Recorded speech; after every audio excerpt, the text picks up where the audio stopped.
தற்பொழுது மத்திய கிழக்கிலே பெரும் அளவில் யுத்தம் நடந்து கொண்டிருக்கிறது. 2 நாடுகள் சம்பந்தப்படவில்லை. மத்திய கிழக்குடைய பெரும்பாலான நாடுகள் இதற்குள்ளால் சம்பந்தப்படுகின்றன. இதன் காரணமாக அநியாயமாக கொல்லப்படுவது அப்பாவி மக்கள்தான். இந்த யுத்தத்தை பற்றி 1400 வருடங்களுக்கு முன்னாலே ஹஜ்ரத் ஸல்லல்லாஹு அலைஹி வஸல்லம் அவர்கள் முன்னறிவிப்பு செய்துவிட்டார்கள். எப்படி சொன்னார்களோ அது பிரகாரம் தற்பொழுது நடந்து கொண்டிருக்கிறது.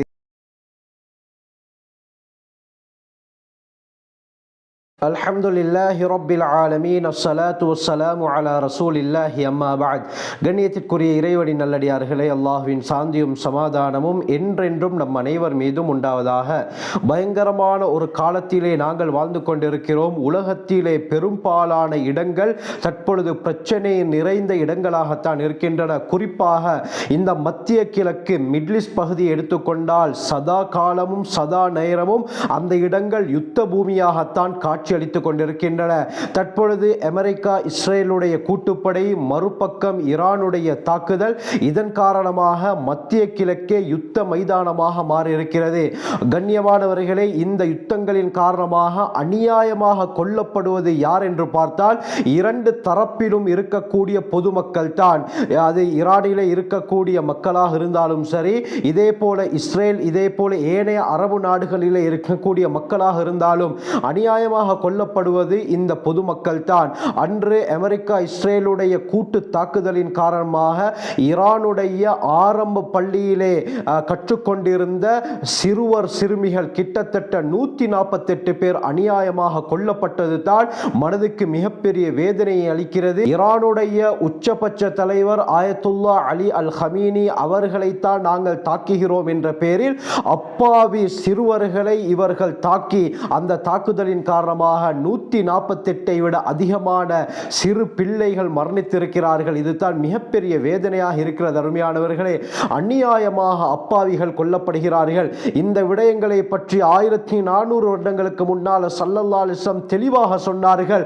மறுமை நாள் நிகழும் பொழுது, மறுமை நாள் நெருக்கமாகும் பொழுது இப்படியாப்பட்ட விடயங்களை நீங்கள் காண்பீர்கள் என்றார்கள்.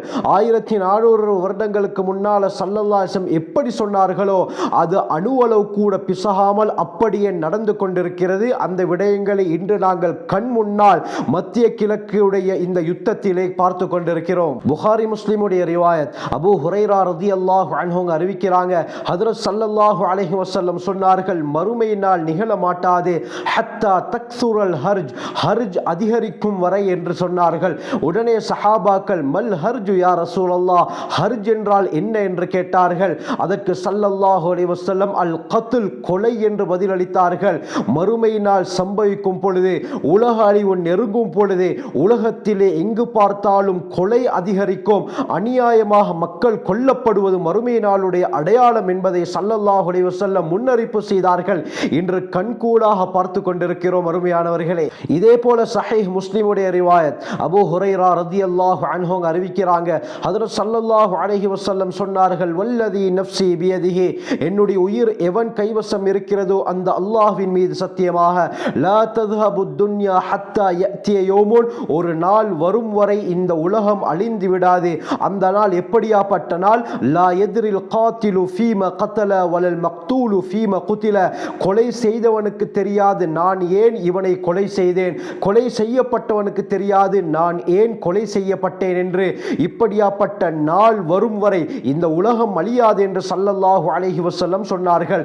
இன்று இதுதானே நடக்கிறது. அருமையானவர்களே, ஒருவரை டார்கெட் பண்ணி அவர்கள் இவ்வாறான தாக்குதலை நடாத்துகிறார்கள்.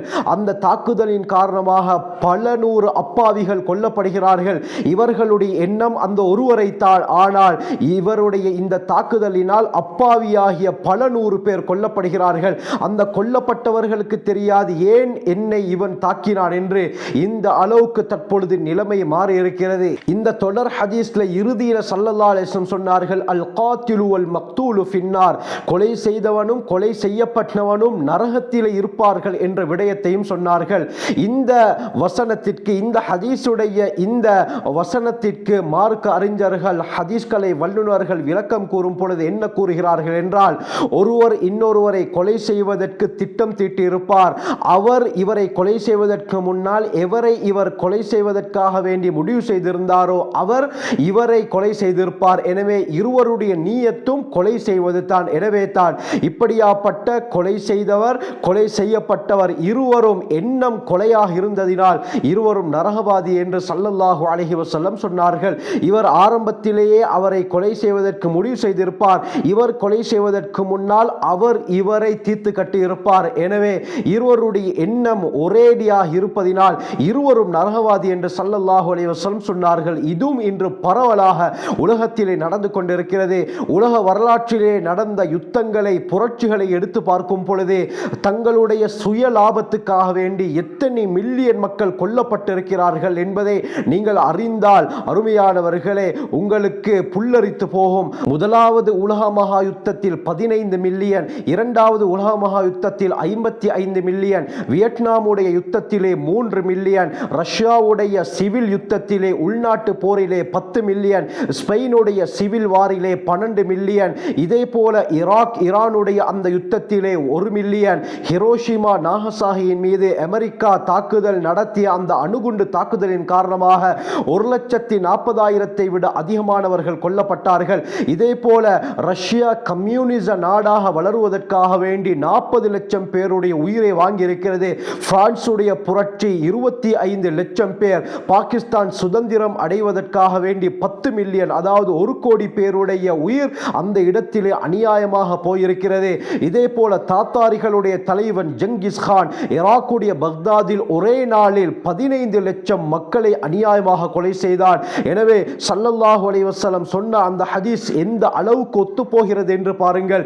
இதே போல தான் அருமையானவர்களை இன்று இந்த மத்திய கிழக்கிலே நடக்கக்கூடிய இந்த யுத்தங்களின் காரணமாக அநியாயமாக கொல்லப்படுவது இரு தரப்பில் இருக்கக்கூடிய அப்பாவி மக்கள் தான். இதைத்தான் ஸல்லல்லாஹு அலைஹி வஸல்லம் அவர்கள் 1400 வருடங்களுக்கு முன்னாலே தெளிவுபடுத்தினார்கள். அதை நாங்கள் கண்கூடாக பார்க்கிறோம். இதற்கு பிறகு இன்னும் ஏராளமான யுத்தங்கள் நடைபெறும். அந்த யுத்தங்களிலும் அநியாயமாக கொல்லப்படுவது இந்த அப்பாவி மக்கள் தான். எனவே ஸல்லல்லாஹு அலைஹி வஸல்லம் அவர்களுடைய வார்த்தை எந்த அளவுக்கு உண்மையாகிறது என்பது இதன் மூலமாக நாங்கள் விளங்கிக் கொள்ளலாம். எனவே அல்லாஹ் சுப்ஹானஹு வ தஆலா இந்த பயங்கரமான நிலைமையை விட்டு நம் அனைவரையும் பாதுகாத்தருள்வானாக. ஜஸாக்குமுல்லாஹு கைர். வாஹிரு தஅவானா அல்ஹம்துலில்லாஹி ரப்பில் ஆலமீன்.